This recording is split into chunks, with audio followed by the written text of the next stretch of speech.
Yeah, we'll wait 1 to 2 minutes, Zahra, it's okay? Sure, yes.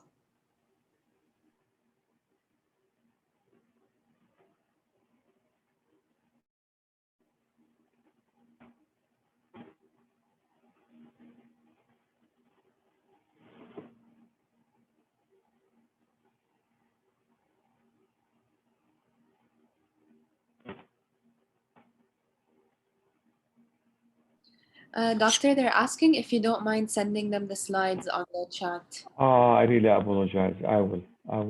Zahra, I will send it to you. Can you kindly send it to them, okay? Oh, okay. Because, okay.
I send it to you, Zahra. Check, please, if you get it. Yes, I got them. I'll send them to the students now. Yeah, thank you.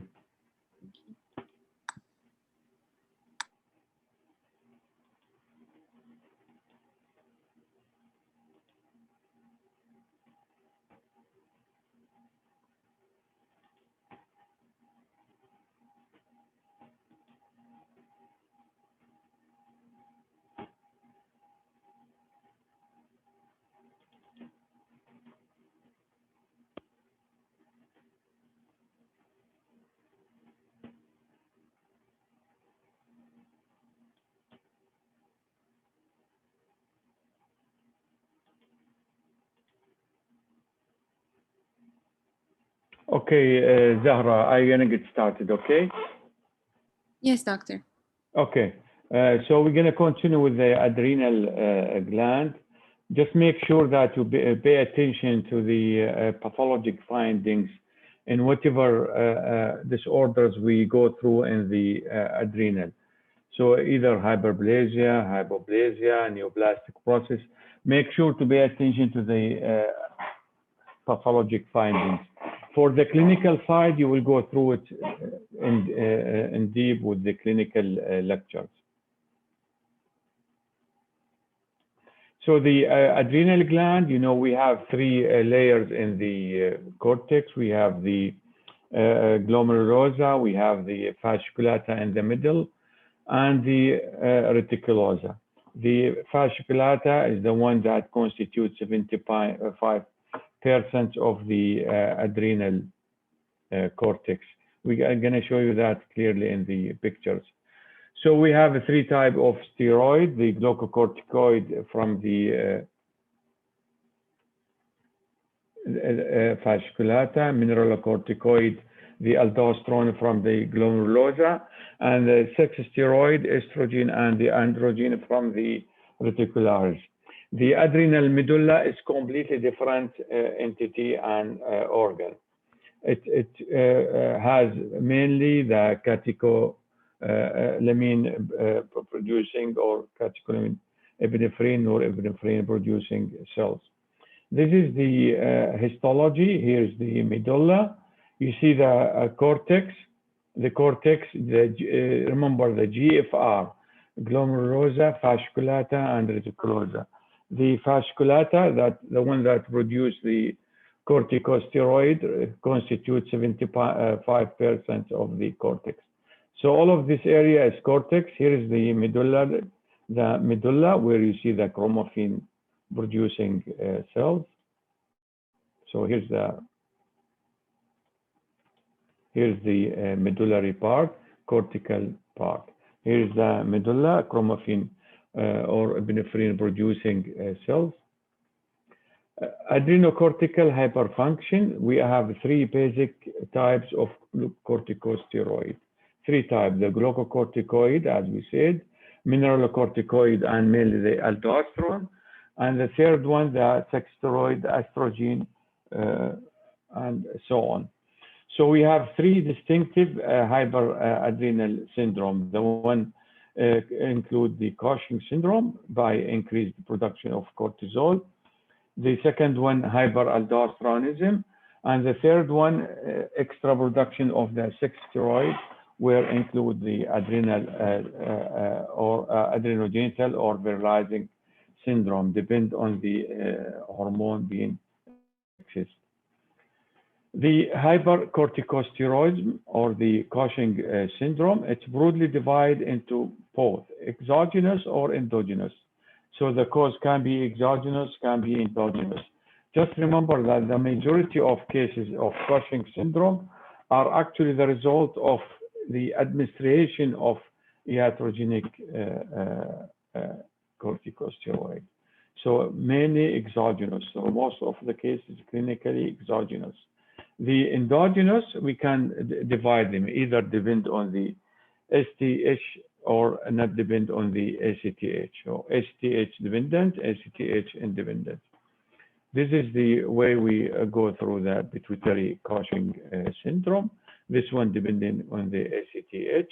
So the pituitary Cushing syndrome by the production of the ACTH, by most of the time by a tumor in the anterior pituitary. Adrenal Cushing syndrome, sometimes we have a tumor that producing the corticosteroid. Sometimes we have hyperplasia producing the corticosteroid, so either tumor or hypercorticosteroid producing by nodular hyperplasia. Remember the iatrogenic or the exogenous. In the iatrogenic cause of Cushing syndrome, we have extra cortisol coming from the outside by the treatment. Here in this case, all the time the adrenal is atrophic. Sometimes, rarely, we have some paraneoplastic Cushing syndrome that produce ACTH. Sometimes some kind of lung cancer, some small cell carcinoma, and some rare neoplastic process in the lung, and other rarely can produce the ACTH. So we have either ACTH dependent hypercorticosteroid, which constitutes 70% of the cases. So ACTH dependent, ACTH independent, depend on the ACTH. If ACTH dependent, the pituitary is one, or the pituitary cause of the ACTH dependent constitutes 70% of the cases. 10% ectopic production of the ACTH. So the majority of the cases with the ACTH dependent, actually it's a tumor in the pituitary gland. The ACTH independent, that is a tumor that directly produces the hormone. It's adrenal neoplastic process in 10% of the cases. Nodular hyperplasia in very minimal amount of the cases. So ACTH dependent, ACTH independent. The Cushing syndrome is clinical. As I said, you're going to go through the clinical lecture with the finding or presentation of Cushing syndrome. The obesity, gaining weight, it's seen in the majority of cases. Facial plethora, rounded face, decreased lipido, thin skin, decreased linear growth of kids, irregularity in the menstrual cycle, hypertension, hirsutism, and so on. You know, all of these are presentation of Cushing syndrome. Adrenocortical hyperfunction morphology. This is so important. You need to know the morphology in case of the hyperproduction of the adrenocorticosteroid. We can see cortical atrophy if the cause is exogenous glucocorticoid. So if we have a patient taking cortisol for a long period, long time, what we expect is to see that there is an atrophy of the cortex, diffuse hyperplasia in patient with ACTH-dependent syndrome, diffuse hyperplasia. If we have ACTH producing a tumor by the pituitary gland, we expect diffuse hyperplasia of the adrenal itself. Macronodular or micronodular hyperplasia in case of uh, uh, uh, hyperplasia or primary hyperplasia in the adrenal cortex. It's the macro and micro depend on the size of the nodule. If it's more than 3 centimeters, we call macronodular hyperplasia. If it is 1 to 3 millimeter, we call micronodular hyperplasia. So it just depends on the size. Micro is a sizable. Adenoma or carcinoma, it's a cause of adrenocortical hyperplasia. So the morphology, it depends in adrenocortical hyperplasia. If it is hyperplasia by ACTH producing tumor in the pituitary, we see diffuse hyperplasia of the adrenocortex. If it is caused by exogenous treatment by corticosteroid, what we see in this case, we see atrophic adrenocortex. If it's macronodular or micronodular hyperplasia, we see nodules in the adrenocortex. If it's adenoma or carcinoma, we see a mass lesion in the adrenal cortex. This is a diffuse hyperplasia. This is normal, and this is diffuse hyperplasia by ACTH producing tumor. Hyperaldosteronism, it's extra production of the aldosterone. It's either primary hyperaldosteronism, it's autonomous production of the aldosterone. In this case, we see suppression of the renin-angiotensin system and decreased plasma-renin activity. So remember, this is very tricky and important. In primary hyperaldosteronism, there's a primary secretion of the renin, suppression of the renin-angiotensin, and in this way we see decreased plasma-renin activity. So primary hyperaldosteronism, again, we see suppression of the, as a feedback mechanism, suppression of the renin-angiotensin. So at the end, remember the renin, plasma-renin activity is decreased. Most common tumor is either idiopathic or tumor. Cone syndrome is a primary hyperaldosteronism that is caused by a tumor. So Cone syndrome is a tumor producing extra aldosterone. Secondary hyperaldosteronism, its aldosterone release occurs in response to the activation of renin-angiotensin system. So if there is any cause, any lesion that induce the activation of the renin-angiotensin system, we see secondary hyperaldosteronism.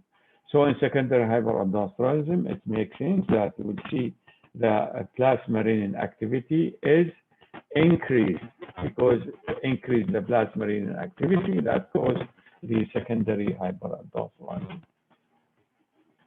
Clinically, hyperaldosteronism, most of the case, hyperaldosteronism, it's presented clinically by hypertension. 5 to 10% of hypertension actually caused by hyperaldosteronism. Primary hyperaldosteronism may be the most common cause of secondary hypertension.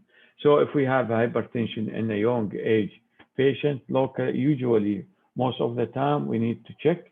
We need to find if there is a cause, if there is a mass lesion in the cortex of the adrenal gland that's causing the hyperaldosteronism. Most of the time, it's a mass lesion. It's a mass lesion producing the aldosteronism or the aldosterone, and most of the time it's a neoplastic process.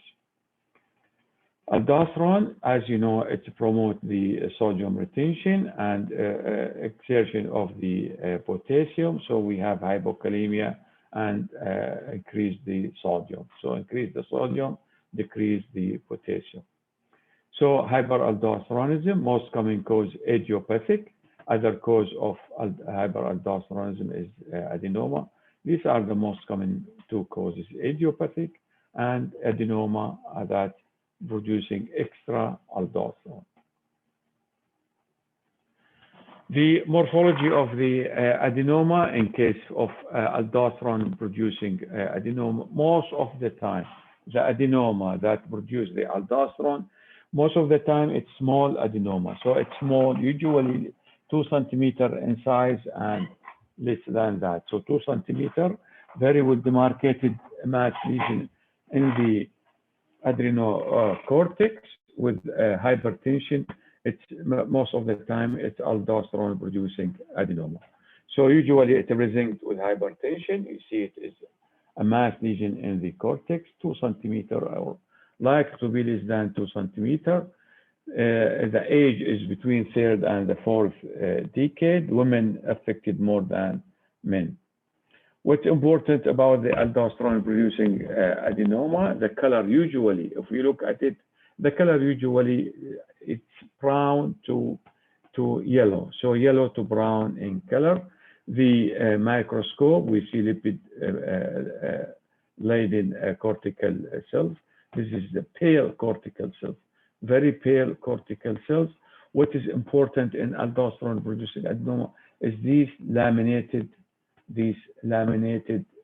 pink. You see this pink laminated eosinophilic inclusion. So pink eosinophilic inclusion within the cytoplasm. These are the pink eosinophilic inclusion within the cytoplasm. This pink inclusion eosinophilic bodies in the cytoplasm is characteristic of aldosterone producing adenoma. Adrenogenital syndromes, adrenogenital syndrome, it's notes for the disorders that showing a problem in sexual differentiation, either virilization or feminization, either one, feminization or virilization. The cause of this adrenogenital syndrome actually is extra production of the sex hormones. Usually the androgen that is from the adrenal origin. Usually the adrenal cortex, normally the adrenal cortex produce or secretes two types of adrenogen. The one is the dihydroepiandrosterone and the other one is the androstenedione, two. So dihydroepiandrosterone and androstenedione. These two androgens are produced by the adrenal cortex. The adrenogenital formation, the androgens that produced in the adrenal gland, actually regulated, usually it's regulated by the ACTH production. So the excess or extra production can be either a syndrome or it's something correlated with the Cushing syndrome, as I said, because it's regulated by the ACTH. So it's either a primary condition or in some other times it's connected to the overproduction of Cushing syndrome. We have mainly in the adrenogenital syndrome, remember the etiology for this syndrome, two causes, the adrenocortical neoplasm and congenital adrenal hyperplasia. So if we have adrenogenital syndrome either in males or females in the pediatric or in the childhood age group, all the time check for two possibilities. Number one, is it neoplastic? And number two, is it a congenital adrenal hyperplasia? So two etiology. Adrenocongenital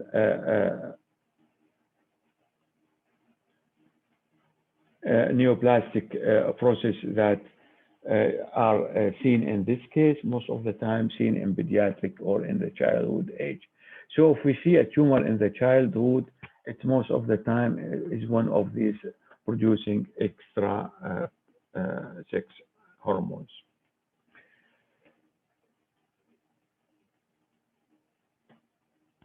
Congenital adrenal hyperplasia, it's a group of autosomal recessive inherited metabolic error disorder. You're going to go through congenital adrenal hyperplasia, causes and metabolic abnormality in details in the clinical lectures.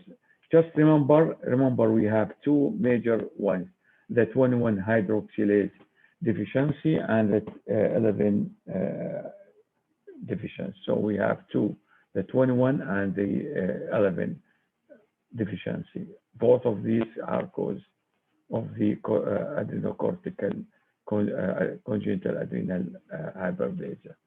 As I said, the ICTH usually control everything producing by the adrenal cortex. The adrenal cortex produce the hormones, some of them cortisol, some of them aldosterone, but some of them go through the pregnenolone to the progesterone through the mineralocorticoid. Some of them through the corticosteroid. So they have the 21 hydroxylase. Actually, here it's seen here in both the paths, both paths for production of corticosteroid and glucocorticoid. So if we have a block of this 21 hydroxylase here, the 21 hydroxylase that's gonna go through the production of corticosteroid, then we're gonna have a shift into the 6-steroid. Same thing here.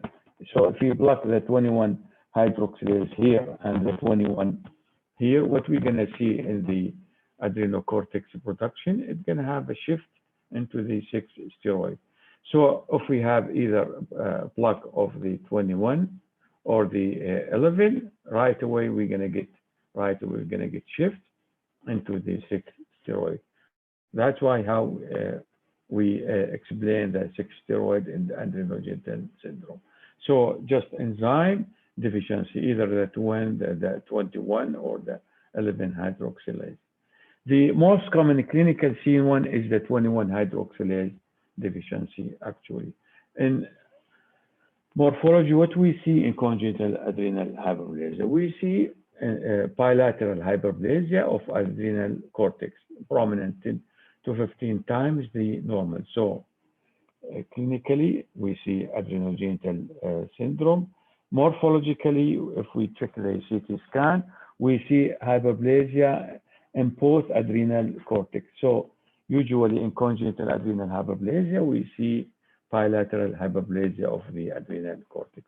This is what's important for you to remember in these cases. So clinically presenting in kids, usually masculinization in females and precocious puberty in males.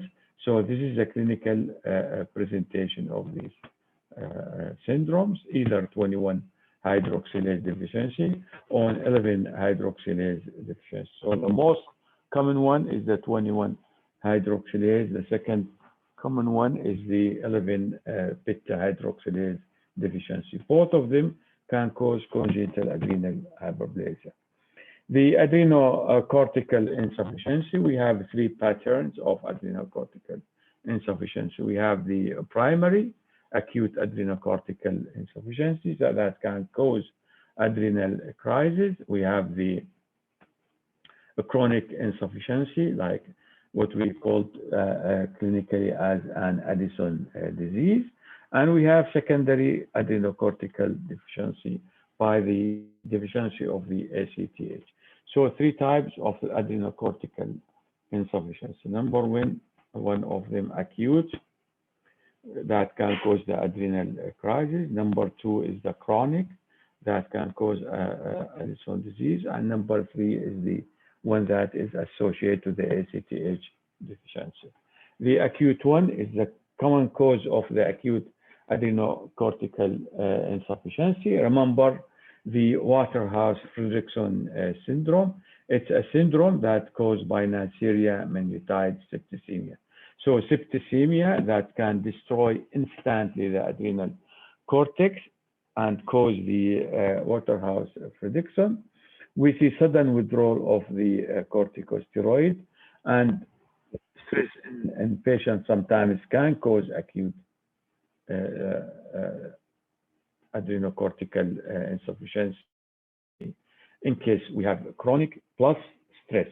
So stress over an chronic adrenocortical insufficiency can be giving us a cause of acute adrenocortical insufficiency. The chronic adrenocortical insufficiency, usually before we used to say that adrenocortical insufficiency is idiopathic in origin. Now we know that the majority of cases of chronic adrenocortical insufficiency actually is autoimmune. So 70% of the cases of adrenocortical insufficiency actually are autoimmune disease. Other causes for the chronic, remember TB, sarcoidosis, metastatic disease, systemic amyloidosis, fungal infection, hemochromatosis, and so on. So we have a lot of causes for the chronic chronic adrenocortical insufficiency. The most common one actually is the autoimmune disease. Adrenocortical insufficiency, the appearance of the adrenal gland, it varies within the cause of adrenocortical insufficiency. So it depends if the cause of the adrenocortical insufficiency is acute disease, that like in the septicemia and Neisseria meningitis, we see destruction, acute destruction of the adrenocortex. We see a lot of necrosis. We see a lot of hemorrhage. So this is the way we see the adrenocortical acute with the Neisseria. And the autoimmune disease, usually we see destruction by the inflammation, by the infiltration of lymphoid cells in the majority of cases. Addison disease or the chronic adrenocortical insufficiency, just remember it's a progressive destruction of the adrenal gland. The majority of causes, 60 to 70% of the cases, is autoimmune disease. Sometimes it can be caused by gene abnormality in the ABS1 gene or the ABS2 gene. You're going to go through this in the adrenal lectures in details. It's not the time. So in the adrenal autoimmune disease, usually this is the remainder of the adrenal gland. We see mononuclear, usually lymphoid cells, plasma cells. We say mononuclear infiltration. The majority of the cells are lymphoid cells and plasma cells. This is the morphology of the autoimmune adrenalitis. Clinical presentation of adrenocortical hypofunction or insufficiency, it needs 90% of the adrenal cortex to be compromised. What does that mean? That means the Addison disease or the adrenocortical insufficiency, it's not easily seen. It has to be 90% destruction of the adrenal cortex to start seeing the insufficiency or the hypoplasia. So it needs 90% of the cortex to be destroyed. The manifestation of the Addison disease, usually weakness, fatigability, GI disturbances like anorexia, nausea, vomiting, weight loss, diarrhea, hyperpigmentation. Actually, these are the major presentation of Addison disease.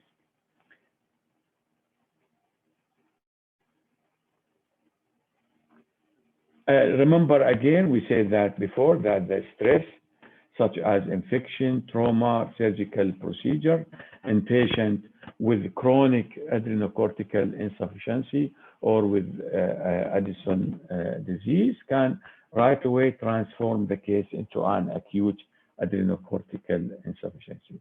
So this is what we call the acute adrenal crisis. This is emergency case. We see intractable vomiting, abdominal pain, hypotension, coma, vascular collapse. So all of these as an acute adrenal case after and a patient with chronic insufficiency or a patient with Addison disease has some kind of trauma, surgical procedure, sometimes infection, sometimes other causes.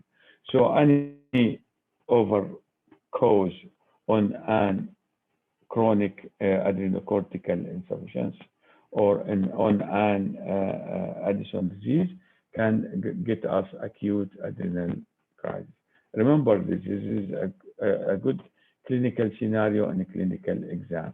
A patient with chronic uh, insufficiency that has some kind of trauma, some kind of surgical procedure, some kind of secondary or additional infection, the patient right away is transformed from chronic into an acute phase. This is this case should it need instant treatment by the cortisol. The adrenocortical neoplastic process, we're going to go through the adenomas and carcinomas. The adenomas, most of the adenomas are non-functional, mean a mass lesion in the adrenal gland that producing nothing. We call the incidentaloma. What we have increased incidence of these cases nowadays. Why? Because we use the CT scan to pronounced nowadays. So too many CT scans being used nowadays. Too many CT scans gonna get us more incidental finding of adrenal gland tumor. So the majority of adrenal adenomas are non-functional. Some of them functional. If it's functional, usually it's producing the aldosterone. Remember, we reviewed the aldosterone producing adenoma, which we call the cause disease, and the other one is the one that produce extra corticosteroid and cause Cushing syndrome. We're realizing neoplasm, if there is a neoplasm in the adrenal cortex and we see virilization. Remember this, the majority of cases in such a case scenario, in such a clinical scenario, actually the majority of the cases is a carcinoma.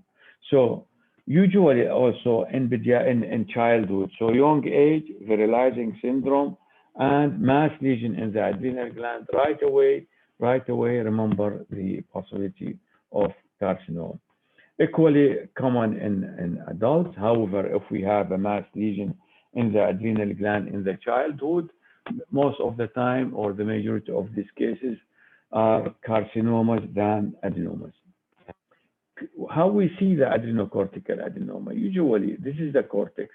See the brown, this is the normal cortex, this is the medulla, and at the periphery, this is the cortex. So this is the adrenal gland, and we see mass lesion. Usually mass lesion, usually the color is brown to yellow, so yellow to brown color. The size, a couple of centimeters. Sometimes the size is more than 5-10 centimeters. So yellow to brown color, well demarcated. If we take a section of these adenomas, we see the cells, it looks like same as the adrenal cortex component. Focal nuclear atopia, we can see focal nuclear atopia, and it's fine in the adrenocortical adenomas. So no problem to see some morphological atopia. Adrenocortical carcinoma, remember the issue that secondary carcinomas to the adrenal gland are more frequently than primary carcinoma. So we have two organs you need to remember where we see metastatic cancer more than the primary cancer. Remember the liver, metastatic cancer to the liver, actually more than the primary cancer is the liver. In the adrenal gland, metastatic cancer to the adrenal gland or metastatic neoplastic process in the adrenal gland more common than the primary. It's rare, actually, adrenocortical carcinoma, it's a rare neoplastic process, not that common process. If we see a mass lesion in the adrenal cortex, most of the time it is an adenoma more than carcinoma. Can we see a carcinoma in some inherited cases? The answer is yes. Remember two occasions or two scenarios where we see the adrenocortical carcinoma as an inherited causes. Remember the Leigh-Fromney syndrome and the Beckwith syndrome. So Leigh-Fromney, Beckwith-Wildman syndrome are two syndromes that we need to check for the possibility of adrenocortical cancer. So two inherited cases, we need to check the possibility of cancer, the Lee-Fromney and Beckwith-Wildman. Most of the cases, adrenocortical carcinoma, usually large masses. It's extremely rare to find it less than 5 centimeters. Usually it's big masses, more than 5 centimeters. Median survival is about 2 years. It's really a bad uh, uh, disease. So this is the way we see adrenocortical carcinoma, mass, a huge mass lesion with a lot of necrosis, a lot of hemorrhage. If we take suction, we see necrosis, we see nuclear atypia, we see plenty of mitotic activity, we see capsular invasion. This is the cortex, and this is the renal. So it is involving the renal, the adjacent renal. So it is attacking the renal. This is the mass lesion, adrenocortical carcinoma. Usually, as I said, more than 5 centimeters in size. Necrosis, hemorrhage, more than 100 gram in weight. The cells, as I said, so necrosis, pleomorphism, eosinophilia, and so on. The pattern in adrenocortical carcinoma is different. Sometimes we see it as a cord, we see diffuse, we see glandular-like or acinar-like lesion. So this is the way we see the adrenocortical carcinoma. Other adrenal lesion or mass lesion or cystic-like lesion in the adrenal gland. Remember, cysts are more common now because of the extra use of the imaging study. The other lesion that you need to remember in the adrenal area is the myelolipoma. Why do you need to remember this? Because it's so important as it is an benign lesion. Most common, it's an incidental findings. Myelolipoma composed of both mature fat and hematopoietic cells. So as the name implies, myelolipoma is myeloid and adipose tissue myelolipoma. It's one of these rare lesions that can seen in this location, and it's benign lesion all the time. Incidentaloma is just incidental finding of cystic lesion. Most of the time we leave it alone and just carefully follow it up. Adrenal medulla, as I said, it's completely different than the adrenal cortex. It is functional by embryology, by structure, it's completely different. The cells of the adrenal medulla actually it's derived from the neural crest, chromaffin cells, and there are some other supporting or testacular cells. The chromaffin cells, so named because of their brown black color, and it shows that color after the exposure to the potassium dichromate. The adrenal medulla, it's sensitized and it's secret the catecholamine that are important in the sympathetic system. So adrenal medulla produce the catecholamine. The most common lesions is adrenal medulla. Actually, we have to look at the two neoplastic process. Remember that we have exactly the same adrenal medulla aligned around the spine. We call the paraganglia.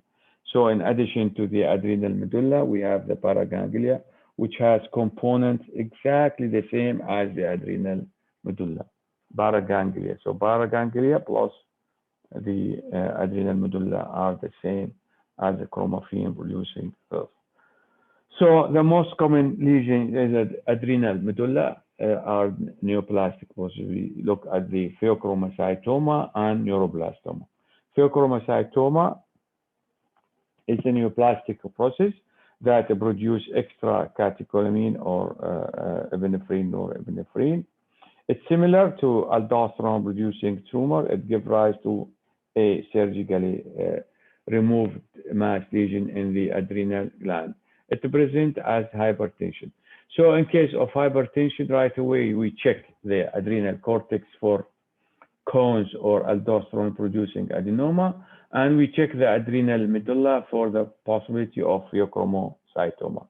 Remember, 25% of individuals with pheochromocytoma and paraganglioma can cause germline mutation. So it's in a good number of cases, pheochromocytoma is genetic in origin. Genes, the genes that can be seen in pheochromocytoma gene abnormality, it can be either in MIN type 2A or B, neurofibromatosis, von Hippel-Lindau, and Rett, where we see the MIN2A, MIN2B. So in MIN2A, MIN2B, the gene abnormality actually in retinoblastoma gene. Neurofibromatosis 1, paraganglioma, familial paraganglioma 1, 2, 3, and 4. Remember, paraganglioma is exactly the same as pheochromocytoma. What the difference between the two is the location. If it is originating from the adrenal medulla, it is pheochromocytoma. If it's origin from the paraspinal areas, we call it paraganglioma. Pheochromocytoma, there is the rule of 10, like 10% of pheochromocytoma, 10% of them familial, 10 of them extra adrenal, 10 of them in young age group, 10 of them malignant. I don't know if this 10 of them, 10 rule is applicable nowadays, but it's worth to look at it, worth to memorize, or worth to see, acknowledge the presence of the rule of 10, that 10 of them familiar, 10 of them malignant, 10 of them bilateral, 10 of them in pediatric or childhood, and so on. So remember that there is something about the rule of 10 in pheochromocytoma. Syndromes component, as I said, in MIN type 2A and MIN type 2B, both of them can show the pheochromocytoma. The MIN type 2A, remember the 3 P's: parathyroid hyperplasia, pheochromocytoma, and medullary thyroid carcinoma, Cecil hyperplasia, pheochromocytoma, parathyroid hyperplasia, and so on. MIN type 2B, we see medullary thyroid carcinoma, pheochromocytoma. So pheochromocytoma, if there is something for you to remember where we see it in which MIN, just remember the MIN type 2, either one, A or B, either one. Other syndrome, it's good to memorize this syndrome, the von Hippel-Lindau. Von Hippel-Lindau, we see renal, hepatic, and pancreatic neoplasm, cystic lesions. We have renal cell carcinoma. Actually, this is what's important: renal cell carcinoma and cystic lesion in some other organs. So, renal cell carcinoma, cystic lesion in other organs. Von Recklinghausen is an easy one because we see the skin spot, schwannoma, meningioma, and glioma. Sturge-Weber in the brain, we see a cavernous hemangioma of the distribution of the fifth cranial nerve. So pheochromocytoma, usually normally in the clinical life, we see it as a huge or big mass lesion. It can be seen incidental finding, but usually pheochromocytoma presented clinically as a big mass lesion. We see two types of cell. As I said, we see the original cells, the chromatin cells, and we see the sustentacular cells. Both of these cells can produce whatever we say the Zillabone nest. I'll show you the Zillabone nest. It's just balls or clusters of cells. A criteria for malignancy in pheochromocytoma, as well as any other neuroendocrine neoplastic process. Remember, it's not easy to say that this one is malignant and the other is benign. The most definitive criteria for neuroendocrine neoplastic process is the presence of metastasis. So metastasis is needed to say that pheochromocytoma or any neuroendocrine tumor is 100% is malignant. The presence of capsular invasion, vascular invasion, and tibia pleomorphism, whatever, not enough to say that a neuroendocrine neoplasm of pheochromocytoma is malignant. We always need the presence of metastasis, either close or distant metastasis.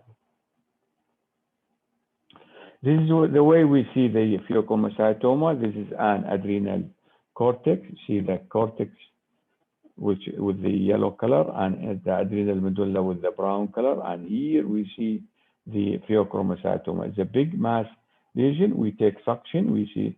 Remember, we said we see balls or zillabone balls, clusters of chromophene chief cells, and some at the periphery we see the sustentacular cells.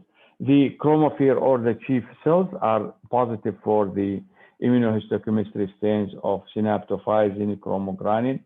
So the supportive or the sustentacular cells are positive for the S100.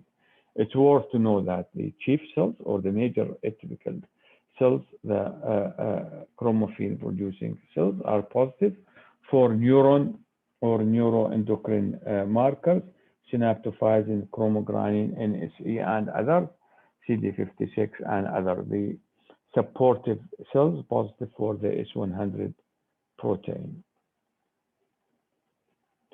The other neoplastic process that you need to know is the neuroblastoma. Neuroblastoma is the second most common solid malignancy of the childhood. So it's very important neoplastic process in the adrenal medulla. It's second most common neoplastic process in the childhood as a malignant after the brain tumors.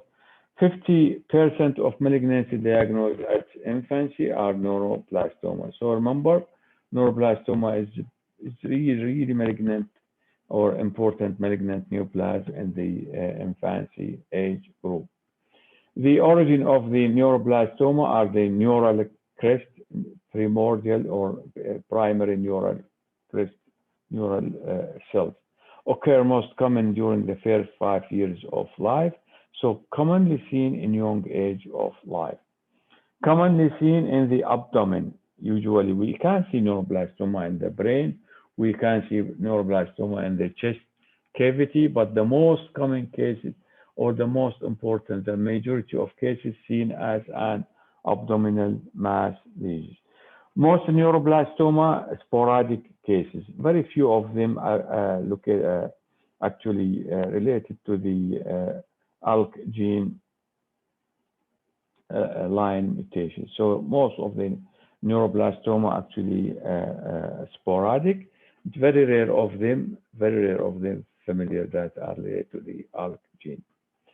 Features that are unique to the neuroblastoma is the possibility of spontaneous regression. You know, you never see this anywhere else in the neoplastic process in the body. The regression of neuroblastoma. Neuroblastoma is a malignant neoplasm that can by itself regress or spontaneously go away. So regression or spontaneous regression or spontaneous therapy induced maturation, it can be seen in neuroblastoma. Neuroblastoma size can be a few centimeters. Sometimes it can be huge in size. Most of the lesion composed of neural crest, primitive neuronal small dark cells, so dark blue cells. We can see the neuropil, these pink are neuropil, so neuropil production. The cells are small, dark in color. We see a lot of mitosis, of necrosis in neuroblastoma. Remember, there is a possibility of maturation in neuroblastoma. The gross appearance of neuroblastoma, it can be well demarcated, it can show necrosis, hemorrhage, depend on the case. Again, small cells, we see sometimes neuropil, Sometimes we see rosette, like we see some tubular or kind of acinar-like rosette. It's commonly seen in neuroblastoma. So what we call Homer-Wright pseudo rosette or a clear cut or a clear rosette. What you need to remember also in neuroblastoma, the possibility of maturation. If the neuroblastoma matured completely, it can give us what we call the ganglioneuroma. So ganglioneuroma, this is a ganglioneuroma here in the lower part. Ganglioneuroma, we see ganglion-like cells, and we see neural or neurofibroma-like component. So we call this ganglioneuroma. Remember, ganglioneuroma is always benign. Neuroblastoma is always malignant. We have some cases, we see some partial maturation in neuroblastoma. We call them ganglioneuroblastoma. So ganglioneuroblastoma is a neuroblastoma with focal maturation into ganglioneuroma. So now we have three entities for you to memorize. The neuroblastoma is always malignant. The ganglioneuroma is always benign. The third one is ganglioneuroblastoma. Remember, ganglioneuroblastoma is malignant. Why it's malignant? Because it includes the neuroblastoma component. So the way to differentiate between these entities is to look if there is a term of neuroblastoma. Any neuroblastoma is malignant. So ganglioneuroblastoma, malignant. Neuroblastoma, malignant. Ganglioneuroma is benign because there is no neuroblastoma component. Prognosis for ganglioneuroblastoma and for neuroblastoma is depend on the age, depend on the stage of the tumor. Of course, the prognosis of ganglioneuroma is completely benign because it's a benign tumor. Actually, that's all you need to know about the adrenal gland for this plot. Mainly, as you see, we focused more on the pathologic findings in hyperplasia, neoplastic process in the adrenal cortex, neoplastic process for the adrenocortical neoplasm, either the adenoma or carcinoma, neoplastic process in the medulla and the medulla, where we went through the pheochromocytoma, we went through the neuroblastoma. These are the entities that you need to pay attention in the pathology lecture for the adrenal gland. Thank you. If there is Zahra, if there is any question, please let me know so I can answer the student. Hello? Hello, Zahra? Yes, Zahra.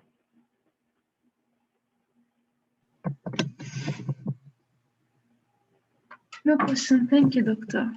Okay. Thank you, guys, and best wishes for you in the Indoor Pro Plus. Yalla, bye. If you have any questions, please don't hesitate to ask me either by email or you can visit me in my office. Yalla, assalamu alaikum. Good luck for you in the exam. Many thanks for you, Zahra. Thank you. Bye. You're welcome, doctor. Thank you as well.